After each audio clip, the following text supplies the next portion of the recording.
서로 짐을 지라 라는 제목의 말씀으로 하나님 말씀 선포하도록 하겠습니다. 가을이 되면 농부들이 두려워하는 것이 있습니다. 추수를 거둬들일 그 무렵에 비가 갑자기 많이 온다든가 가을 가뭄을 굉장히 염려하는 부분이 있습니다. 몇 년 전에는 가을 가뭄으로 통하여서 배추 농사가 제대로 되지 않아서 엄청난 가격의 배추를 구입한 적이 있습니다. 그래서 또 한 해는 하나님 비를 주시옵소서 열심히 기도했더니 비가 너무 많이 내려서 배추가 다 녹아내렸다라는 한 해도 있습니다. 가을이 되면은 농부들이 하늘을 쳐다보고 우리는 어쩔 수 없는데 하나님의 은혜가 아니고는 이 기후 조절을 할 수가 없습니다. 적절한 비를 주시옵고 가뭄에서 벗어날 수 있는 은혜 달라고 그렇게 기도하는 농부가 많다는 이야기를 듣게 됩니다. 이상하게 기후 변화를 통해서 10월 첫째 주에 태풍이 올라올 때도 있습니다. 이렇게 농사를 지었던 수많은 농부들이 눈물 짓는 모습을 봤습니다. 1년 내내 고생하고 몇 년 동안 고생했던 탐스러운 그 열매들이 태풍 한 방에 다 날아가 버린 그 모습을 보고 어찌할 바를 몰라 하는 안타까워하는 모습을 바라보면서 이건 우리가 어떻게 할 수 있는 것이 아니다 라는 생각을 갖게 되었습니다. 코로나 바이러스 3,000명이 넘어갈 때 많은 사람들은 누구를 지탄하려고 이야기를 합니다. 방역이 잘못돼서 정치 지도자들이 잘못돼서 막 그렇게 할 때 오히려 우리는 이런 마음 성도들이 가졌으면 좋지 않을까? 이 무거운 짐을 우리는 어떻게 하면 질 수 있을까? 이 어려움을 어떻게 해결할 수 있을까라고 기도가 하나님께로 가까이 나가는 것이 더 지혜롭지 않을까라는 생각을 갖게 되었습니다.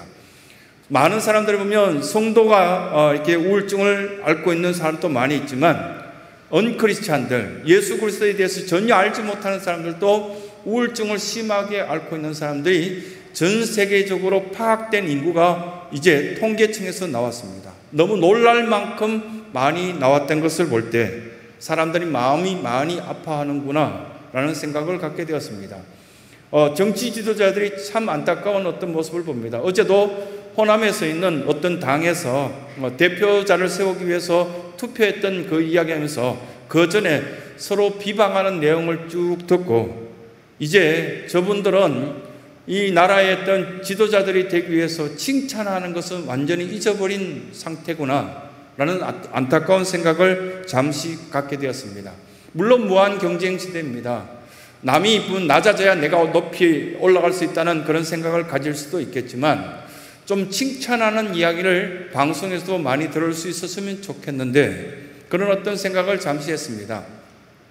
믿음의 길은 마치 산행하고 같다라는 이야기를 듣게 됩니다. 우리 교인들 가운데도 보면 시간만 나면 이제 이렇게 트레킹하고 산으로 올라가서 맑은 공기를 이렇게 마시면서 산행을 좋아하시는 분들이 참 많이 있습니다. 그런데 책을 읽다 보니까요, 산을 올라가는 것이나 우리 믿음 생활하는 것이나 거의 일치한다는 내용이 나와 있었습니다. 구불구불하는 길, 때로는 돌뿌리가 있고 시험거리가 있고요.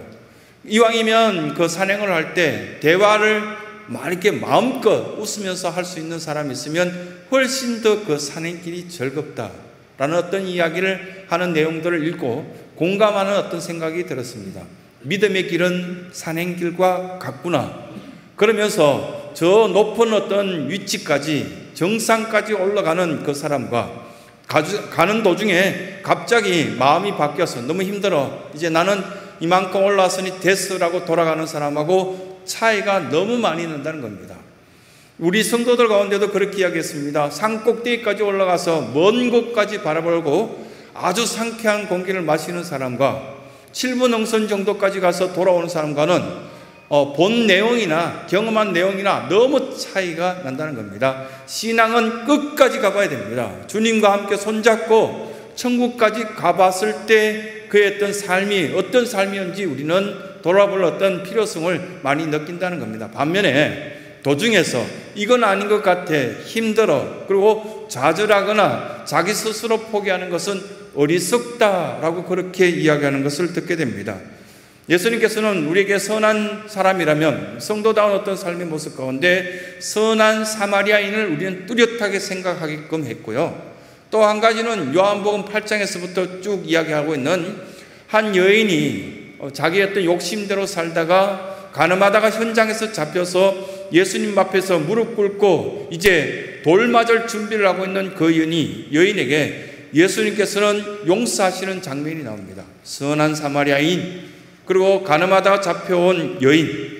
또 한 가지는 만 달란트 비유. 우리나라 어떤 이렇게 뭐 환율로 이렇게 표현한다면 33억이 넘는다는 그 돈. 뭐 33억이 넘는 게 아닌데 수백억이 넘는 이 만 달란트에 대한 어떤 이야기를 하시면서 우리에게 정작 뭘 이야기하시려고 했을까? 신앙생활을 할 때 재밌다, 그리고 유익하다, 참 행복하다, 이런 고백이 왜 우리 가운데 상실되었을까? 분명히 그 속에서는 내 욕심이 결부되어 있고 내 생각이 들어갔기 때문에 그런 상황에 놓였다는 이야기를 하시면서 서로 피차간에 짐을 졌을 때 그 문제에서 벗어날 길이 우리에겐 놓여져 있다라는 말씀을 이 갈라디아서 통해서 말씀해 주는 것을 듣게 됩니다. 이 갈라디아서는 AD 47년경에 사도 바울이 지금의 터키지요, 우리나라와 함께 형제의 나라라고 그렇게 이야기하는, 뭐 이렇게 터키 지역을 여행했던 우리 교인들 가운데도 들어보니까 이렇게 이야기하더라고요. 한국에서 왔다 그렇게 말하니까 형제의 나라라고, 자기 집에 들어가서 음료수 한잔 하고 가라고, 먹을 거 먹고 가라고 이렇게 말할 정도로 터키 지역은 한국 사람에 대한 호감도가 높다라는 그런 이야기를 하시더라고요. 그 터키 지역의 많은 교회들을 AD 47년부터 시작해서 약 70년까지 쭉 사도 바울이 교회를 세웠던 흔적들이 있습니다. 이고니온, 두아디라, 뭐 이렇게 교회들을 쭉 많이 세웠죠. 더베 같은 지역에서는 교회를 세우고 바울이 참 하나님께 감사하는 어떤 표현들을 이 성경 속에서 많이 표현하고 있는 것을 보게 됩니다. 비시디아 안디옥과 안디옥, 이런 어떤 교회들을 세웠을 때 하나님께서는 그 갈라디아 교인들이 서로 돕고 짐져주는 모습들이 너무 자랑스럽다라는 이야기를 사도 바울이 하는 것들을 보게 됩니다. 그 가운데 우리에게 무엇을 첫 번째 말씀하시는가 하면 이 짐지는 것이 바로 우리의 축복의 통로가 될 것이다, 그렇게 말씀합니다. 짐이 없는 것이 좋겠다라고 생각할 때가 간혹 있죠. 그런데 오늘 읽었던 2절 말씀을 다시 한번 전 성도들이 온라인으로 예배드리는 교인들도 함께 읽어볼까요? 같이 2절 읽습니다. 너희가 짐을 서로 지라, 그리하여 그리스도의 법을 성취하라. 이건 하나님 말씀입니다. 어떻게 하면 예수님의 방법, 예수님의 법, 예수님의 뜻을 이뤄낼 수 있을까? 짐 서로 지는 것이다, 그렇게 가르쳐주고 있습니다. 예수님은 형제들이 괴로워하고 힘들어하면 같이 울어주라고, 우리 성도들 가운데 혹시나 누가 아파한다면 정성도들이 돌아가면서 내가 시간 날 때마다 성전에 가서 당신을 위해서 기도할게, 그렇게 해주는 것이 정상적인 교회라고. 어떤 성도들이 명절 세기에 너무너무 힘들어하고 어려워한다 그러면 음식이라도 좀 갖다 주라고 서로 짐져주는 이 모습들이 축복의 통로라고, 그렇게 성경은 우리에게 가르쳐주고 있습니다. 인색한 건 하나님의 방법 아니지 않습니까? 계산적인 거 하나님의 뜻은 아니거든요. 예수님께서 만약에 계산했다면 가늠한 여인을 살려주셨겠습니까? 선한 사마리아인 뿐만 아니라 계산적으로 했다면 그 어떤 성경에 기록될 만한 어떤 이벤트, 사건이 아니었을 겁니다. 인도의 성자 선다싱이라는 사람이, 두 사람이 함께 길을 가다가 히말리아 산을 이렇게 넘어가다가 자기 눈 덮인 그곳에서 한 사람이 쓰러져 있는 것을 보게 됩니다. 그런데 같이 동행했던 사람은 이렇게 춥고 눈이 막 내려오는데 어떻게 저 사람을 우리가 데리고 가겠어? 나는 먼저 가겠소 하고 먼저 가더랍니다. 그런데 선다싱은 그 사람이 눈 덮인 그곳에서 쓰러져 있는 그 사람을 업고 가죠. 그 기록에 보면 비참할 정도로 자세하게 설명되어 있는 것을 보게 됩니다. 선다싱은 그 사람을 업고 겨우 혼자도 가기 힘든 눈길을 걸어가기 시작합니다. 그런데 얼마 가지 않아서 보니까 자기와 함께 동행했던 그 사람이, 먼저 가던 그 사람이 쓰러져서 얼어서 죽어 있더라는 겁니다. 이것이 우리의 인생이라고요. 우리가 힘들고 어렵지만 우리에게 주신 짐이 정말 짐이냐 아니면 축복의 통로냐 잘 한번 생각해 보라, 그렇게 말씀합니다. 외로워서 견디지 못하겠다고 말하면서 방문을 걸어 잠그고 누군가가 나를 이해해 주지 못해, 그렇게 말한다는 건 어리석다는 겁니다. 문을 활짝 열고 주변에 있는 성도들에게 찾아가서 내가 이렇게 외롭다고 이야기하고 기도해 줄 수 있겠느냐 물어보라고요. 그리고 먼저 내가 이렇게 혹시나 당신 외롭지 않냐고 먼저 물어보고, 그러다 보면 나의 외로움은 말하기 전에 사라질 수 있는 가능성이 있다. 이것이 갈라디아서에서 우리에게 말씀하시는 본문의 핵심적인 내용입니다. 본헤프라는 어떤 목사님은 히틀러였던 치하 속에서 굉장히 괴로움을 당하고요, 형무소에 끌려가서 고문을 당했던 목사님이 대표적인 목사님입니다. 그때 30대 초반입니다. 이 젊은 목사님이 괴로움을 당하고 외로움을 겪고요, 가족들과 함께 이렇게 떨어져서 지낼 때 본인도 보면은 이 처절한 외로움 속에서 주님만 바라보고 살 수 없다, 난 이제 모든 것을 포기해야 돼, 그렇게 결정했다면 전 세계 모든 사람들에게 본헤프라는 이름이 알려졌겠습니까? 그 처절한 외로움 속에서도 우리가 존재하는 이유는 다른 사람을 위해서 존재한다. 이 이야기를 본헤프는 책으로 소책자를 몇 권이나 기록했습니다. 뒤틀려진 복음이라는 그 책자를 읽어보면 본헤프가 얼마나 많은 괴로움 속에서도 예수님을 바라보고 있었는가, 바로 옆에 있는 사람을 오히려 도와주려고 애썼던 젊은이였던가를 우리들은 잘 알게 됩니다. 그런 책을 기록하면서 이런 이야기를 했습니다. 예수님께서 이 땅에 존재한 이유를 묻는다면 타자를 위한 것이다 라고 나는 말할 것이다. 그렇게 이 본헤프 목사님은 그런 어떤 고백들을 책으로 기록했습니다. 등산의 초보자들은 짐을 굉장히 간소화시킵니다. 자기만을 위해서 먹을 물과 자기가 먹을 어떤 양식, 조그마한 것만 딱 이렇게 가방 속에 넣고 출발합니다. 반면에 굉장히 보면 익숙한 그 길을 계속 다녔던 분들은 그 배낭이 좀 크다라는 느낌이 듭니다. 최근에 성도들에게 근심, 염려를 주지 않기 위해서 많이 걸으려고 했었거든요. 한 달에 이렇게 아내랑 걸었던 기록들이 이렇게 보니까 33만 보 이렇게 막 걸었더라고요. 열심히 걷고요, 쉬는 날은 가능하면 산행도 많이 하려고 애를 쓰고 있습니다. 건강을 유지하기 위해서 그런 어떤 모습을 갖고 있는데요, 그 옆에 사람들이 이렇게 걸어가는 모습들을 보면요, 그 마을에 사시는데도요, 보면 배낭이 제법 큰 걸 메고 올라가시더라고요. 배낭 속에 뭐 있어요? 라고 물었더니 혹시나 외지인들이 와서 이곳에 버린 쓰레기도 비닐봉지를 들고 다니면서 담기도 하고, 혹시나 다른 사람들이 힘들어하면 물병을 하나 내어서 그냥 주기도 해서 다른 사람보다 가방이 좀 큽니다. 이렇게 이야기하시더라고요. 멋져 보이더라고요. 그러고 난데 항상 다니던 길이지만 반드시 정상까지 가서 쭉 둘러보고 좁아진 마음을 크게 한 다음에 내려온다. 그런 어떤 이야기를 하시면서 없는 자에게는 도와주고 싶어하는 마음들을 쭉 이야기하시더라고요. 여기에는 이 산을 올라가는데 돈 전혀 들지 않아요. 그런데도 마음을 열어서 다른 사람에게 베풀려고 그 배낭 속에서는 혹시 그 정상까지 올라갔을 때 막 추위에 떠는 사람들이 있다면 외투 한 벌 갖고 올라가서 잠시 빌려줘서 이게 입고 있으라고. 이 정상은 바람이 세기 때문에 추위를 굉장히 크게 느낄 가능성이 있다. 그런 어떤 이야기를 하시는 걸 보고 이것이 신앙생활이구나. 좀 짐스럽지만 우리들이 갖고 올라가서 남에게 베풀었을 때는 큰 은혜가 되는 거 있지 않습니까? 많은 젊은이들 가운데 이런 생각을 갖고 있는 것을 듣고 있습니다. 자식 낳는 것 짐이다. 그런데 살아보니까요, 자식은 축복의 통로입니다. 자식은 짐 아닙니다. 때로는 많은 사람들이 무교주의를 이야기합니다.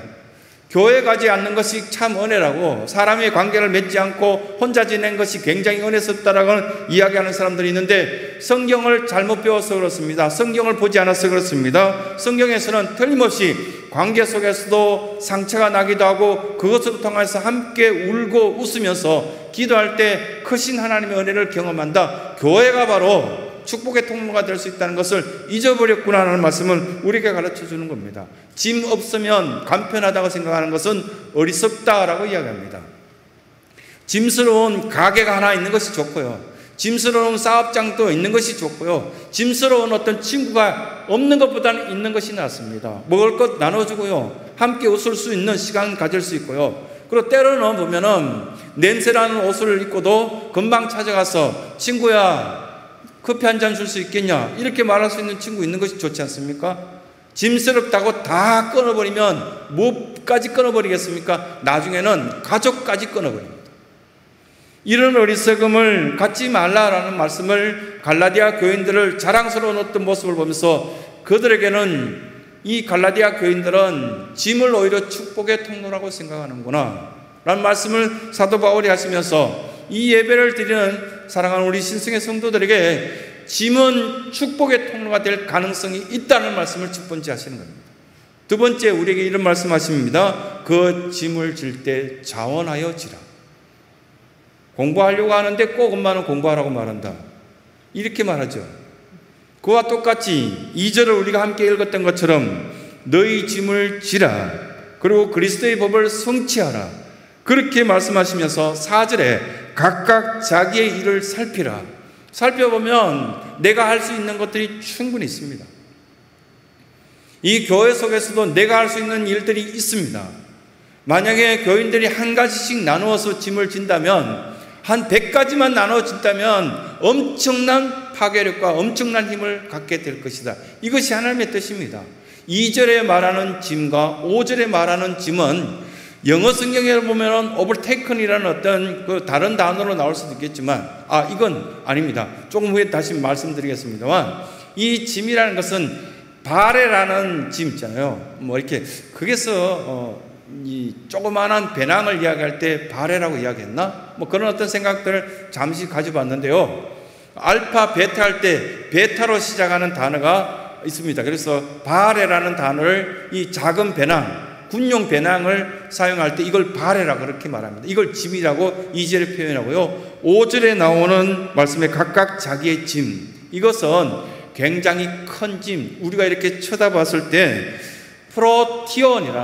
프로티온이라는 이 단어를 쓸 때는 우와, 저건 엄청난 큰 짐인데, 마치 30톤 정도 되는 트럭 위에 실은 짐, 이걸 이야기할 때 프로티온이라는 단어를 씁니다. 우리가 볼 때 우리가 메고 갈 수 있는 군용 짐은 약 20kg, 특전사들이 메고 있는 배낭의 무게는 30kg 정도, 화기까지 총이나 이런 것들까지 합치면은 거의 30kg 가까이 되어 갑니다. 그 짐은 우리가 바레라는 짐입니다. 그것은 우리가 이렇게 할 수도 있고 저렇게 할 수도 있고 조정할 수 있습니다. 너무너무 힘들면 좀 일찍 잘 수도 있고요. 너무 힘들어서 이렇게 일어나는 시간을 조금 느릴 수도 있지 않습니까? 이건 바레입니다. 짐을 조정할 수 있을 정도로 각자의 그 짐은 바레라 할 수 있는데, 프로티온이라는 짐은요, 신성교회에 준 이 프로티온은 엄청나게 커 보일 수도 있습니다. 버스 하나 구입하는 것 정말 어려울 수도 있는데 온 교인들이 달려드니까 쉬워지던데요. 2달 정도 보면 여러분들이 헌금한 내용들 보면 뭐 공개하거나 누가 많이 냈습니다, 적게 냈습니다, 이렇게 이야기할 필요가 없을 정도로 온 성도들이 마음을 같이 하던데요. 휴가 기간을 가지면서 한국교회 뭐 이렇게 자랑스러운 이 코로나 바이러스 때도 성경학교 유아유치부 100명씩 막 모여서 성경학교 한 교회가 있더라고요. 찾아가 봤습니다. 가봤더니 선배 목사님이 목회를 잘하고 계시더라고요. 그런데 그게 이 아기 엄마들이 모여서 뭘 결정했냐면, 유아유치부가 우리 교회에 와서 매력을 느낄 수 있는 방법이 뭐가 있을까라고 결정하여서 그 유아유치부 교사들하고 엄마들끼리 모여서 결정한 것이, 유아유치부실이 전국에서 제일 멋진 방을 하나 만들자. 그래 만들었더니 뭐 10명 오고 뭐 한두 명 오던 그 교회가 유아유치부 성경학교를 했더니 100명 왔더라, 이렇게 이야기하더라고요. 숫자 이야기하니까 깜짝 놀라겠죠. 뭔가 이렇게 귀에 확 들어오는 것 같죠. 그런데 그들의 마음이 너무 멋졌습니다. 프로티온이었습니다. 우리로서는 도저히 감당할 수 없는 그런 시설들을 엄마들이 막 어머니 모임들을 하면서 같이 기도하자 그러고, 우리 아이들이 이 유아유치부실에서 성경을 제대로 배우게끔 우리가 한 시설을 만들어주자 그랬더니 제대로 했더라고요. 멋있더라고요. 종일 그들과 같이 있으면서 여러 어떤 생각들을 했습니다. 우리에게는 이런 프로티온이 있습니다. 엄청난 짐이 있습니다. 이 교회 주변에 있는 여러 건물들이 올랐습니다. 그러면 우리 교회는 우중충해 보일 수 있습니다. 그런데 전 교인들이 마음을 작정하고 한 부분 나는 요만큼이라도 내가 칠해보겠다 작정한다면 이 교회 건물도 바꿀 수 있다고 생각되어집니다. 그렇게 큰 돈 들이지 않고도 할 수 있는 프로티온이 있지 않겠습니까? 이게 짐이지만 그 짐을 우리는 축복의 통로로 자원화해서 해결할 수 있는 은혜의 자리로 만들 수 있다. 이 말씀들을 이 갈라디아 교인들에게 두 번째로 해주고 계시는 겁니다. 가끔씩 보면 피해자 의식을 갖고 있는 사람도 있습니다. 난 잘할 때 가난했기 때문에 지금 또 돈 받아야 돼. 근데 오히려 잘 되는 사람, 성경적으로 볼 때 복 있는 자들의 어떤 모습을 보면 가난한데도 남을 돕더라고요. 오히려 베풀며 살려고 애쓰는 그들이 헌신자로 표현되어 있습니다. 그들을 표현할 때 사도 바울은 짐지는 자, 서로 짐을 져주어서 자랑스러운 사람, 마치 자기를 표현할 때 나는 진보 세력입니다 라고 말을 하지만 실제로 볼 때는 말은 진보인데 아주 열등반에 속해 있는 피해자 의식을 갖고 신앙생활하는 사람들이 간혹 있습니다. 우리는 우등반에 들어갔으면 좋겠습니다. 갈라디아 교인들이 볼 때 그 열매를 먹고 행복해하면서 또 다른 사람을 도와주기 위해서 서로 짐을 져주는 모습들이 예쁘다, 좋다. 사도 바울은 그렇게 표현하면서 너희들이 수고하는 그 수고가 좋은 열매가 있을 것을 나는 눈에 보인다. 이런 말씀들을 해주고 있는 것을 보게 됩니다. 교회 오면 좋은 것이 있습니다. 자원하는 사람들이 많아서 내가 그 일을 하지 않아도 누군가가 주보를 나눠주고 누군가가 섬겨주고 누군가가 이 베푸신 그 음식을 통하여서 맛있게 먹을 수도 있고요. 또 그 역할들이 다 다르니까 이상하게도 보면 나는 그런 재능이 없는데 저런 재능이 있는 분들이 우리 교회는 있더라. 이렇게 표현할 수 있는 거 아니겠습니까? 또 그 모든 재능들을 다 한꺼번에 모아서 사용할 수 있는 것이 조화로운 어떤 공동체가 교회라는 것입니다. 그렇다면 서로 짐을 지라 왜 그렇게 말했을까? 이것이 축복의 통로가 되고 축복이 되고 우리에게는 자랑거리가 되기 때문에 두 번째 이렇게 말씀하신 것을 보게 됩니다. 세 번째, 회복을 도와주는 것이 짐져주는 겁니다. 여러 사람들이 회복하고 싶어하는 그런 모습들이 있습니다. 1절 말씀에 여러분 성경에 눈을 두시기 바랍니다. 여러분 성경에 뭐라고 말씀하시는지 1절 보십시오. 형제들아, 사람이 만일 무슨 범죄한 일이 드러나거든. 조금 전에 제가 먼저 말씀드렸던 overtaken, NIV 성경이나 아니면 RSV나 여러 성경에 똑같은 단어를 사용했더라고요. 궁지에 빠진 상태에 있는 사람의 모습을 여기에 표현하고 있더라고요. overtaken. 드러나거든. 어떻게 드러나거든요? 그가 막 연약해 어떤 모습 상황이 막 당황해하고 어려워하거든. 그 모습이 드러나거든.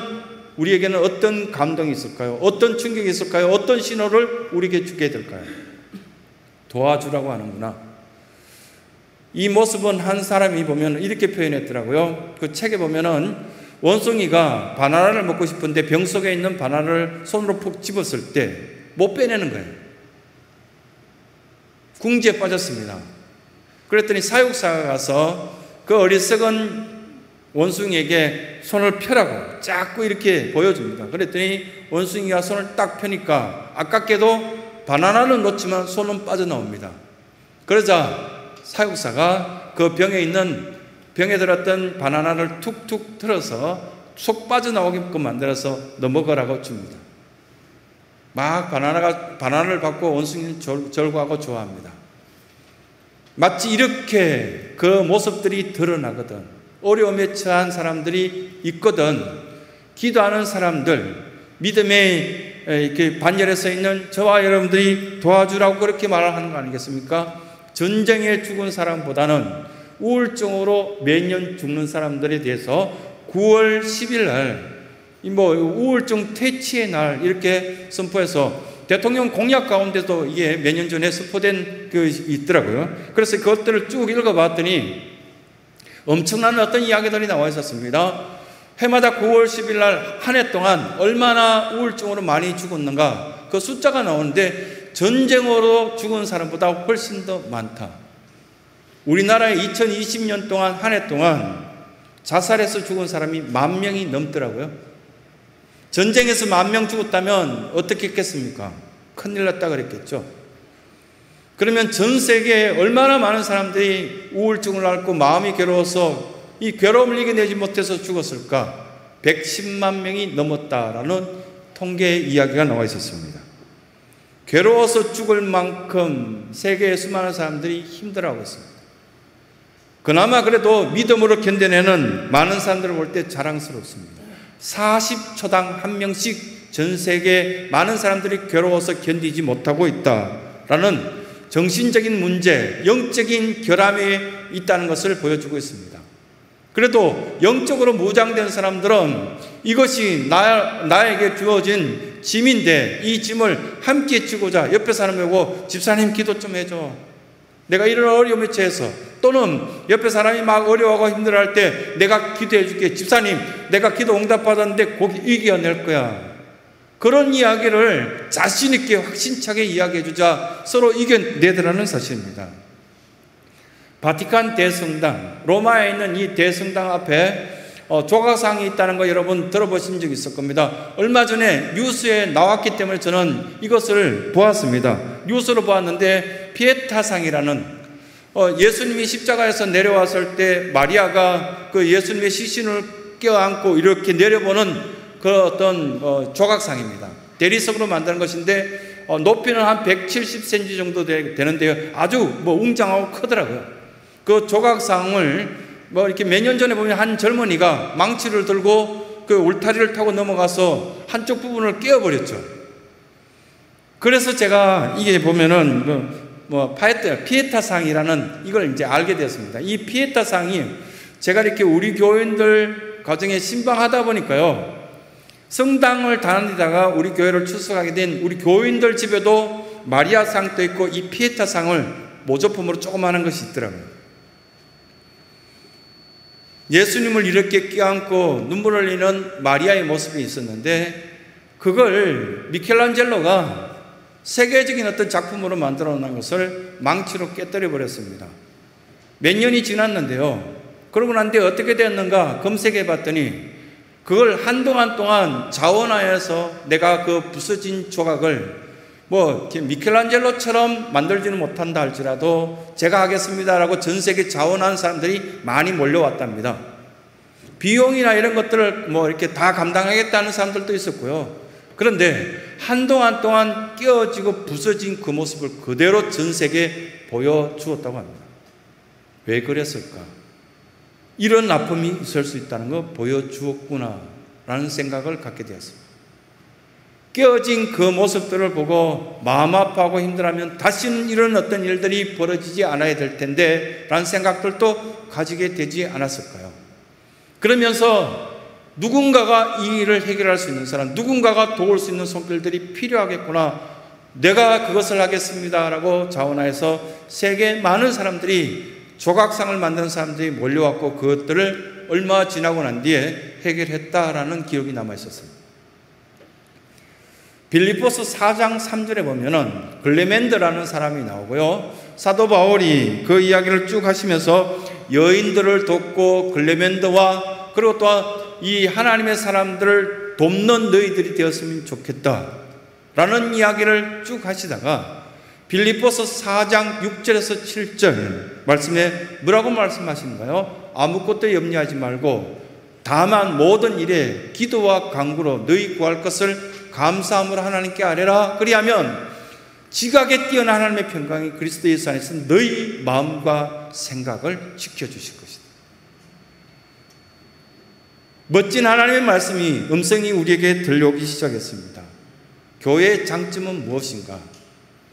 때로는 연약한 사람이 생겼을 때 여러 사람들이 함께 손을 잡으면 그 연약한 사람들도 뛰어난 사람으로 만들 수 있다는 것을 우리에게 말씀하시는 것이고요.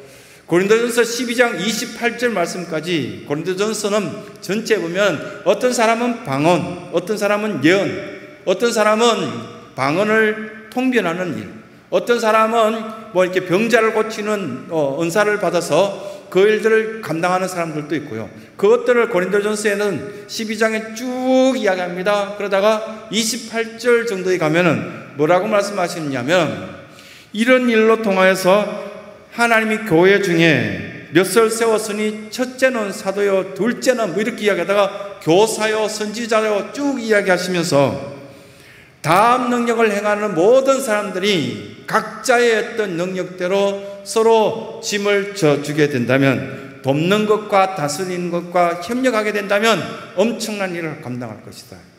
그런 말씀을 고린도전서 12장에 해주십니다. 어떤 사람을 마지막으로 소개하려고 합니다. 아드 캔들러라는 사람입니다. 아드 캔들러는 그의 기록들을 이렇게 읽어보면 자기가 간증하고 아내가 이렇게 간증한 내용들이 책으로 나와 있는 것도 있습니다. 이 아드 캔들러라는 사람은 술주정뱅이였고요, 알코올 중독자였습니다. 굉장히 힘든 어떤 생활들을 했고요, 술 취할 때마다 나는 이제 술을 끊을 거야 이렇게 소리치고 돌아다녔습니다. 근데 어느 날 술 취해서 나 술을 끊을 거야 하는데 갑자기 하나님의 음성이 들렸다고 합니다. 너의 본능을 이기지 못하면 너는 영원히 성공하지 못할 거야 라는 하나님의 음성을 듣고 놀라서, 술 취한 상태에서 깜짝 놀라서 자기 아내에게 뛰어왔습니다. 집에 있는 아내에게 뛰어와서 내가 이런 하나님의 음성을 들었다 이야기했더니, 그 시간에 내가 당신을 위해서 기도하고 있었다. 이것이 아더 캔들러의 부인이 이야기였습니다. 아더 캔들러가 어떤 사람입니까? 코카콜라를 만들었던 사람 아닙니까? 자기의 본능을 절제하고 하나님의 뜻을 이해하고, 내가 하나님의 뜻을 이해하기 위해서 하나님께서 주신 짐을 지고 살겠노라고, 내 본능을 절제하고 살겠노라고 결정하였을 때 엄청난 아이디어를 얻고, 이 사람은 전 세계 공산국가의 속에서도 코카콜라는 들어가는 놀라운 일을 행했다. 그는 그렇게 고백하고 있습니다. 서로 짐을 지라고 말씀하신 주님께서 이 예배를 드리는 저와 여러분들에게 세미한 음성으로 염려하는 것들이 있느냐, 서로 짐질 생각을 하라고, 그리고 또한 우리의 이 짐이 축복의 통로가 될 것이고, 이 짐으로 통하여서 자원하였을 때 놀라운 하나님의 은혜를 입게 될 것이라고 말씀하시는 것을 듣게 될 것입니다. 여러분, 작은 결단, 작은 결심을 이 시간 할 수 있길 바랍니다. 주님께서 부르실 때 아멘이라고 하답하시면서 주님 저에게 허락하신 그 짐을 은혜스럽게 지고 갈 수 있는 믿음의 자녀 되게 도와주옵소서라고 고백하시며 믿음의 결단 속에 나아갈 수 있는 귀한 은혜가 있길 간절히 소원합니다.